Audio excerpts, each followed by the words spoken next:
So எனக்கு வாழைப்பழத்தை கொடுத்தாங்க, நீங்க பச்சை மிளகாய் சாப்பிடுங்க சாப்பிடுங்க.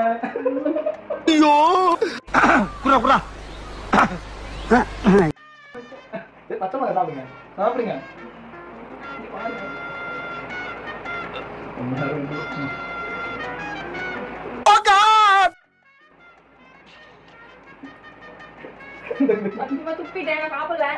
அட நாசமா போற எடுபட்ட வயலுகளா, இப்படியே உசுப்பேத்தி உடம்ப ரணகலம் ஆக்கிட்டாங்க.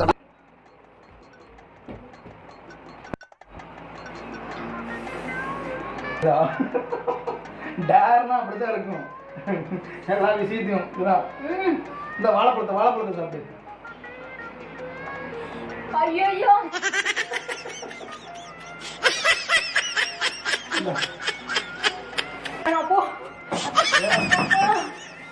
இவ்வளவு பெரிய கோடீஸ்வரர் வீட்டுல பிறந்து இதுக்கெல்லாம் போய் அழுகலாமா?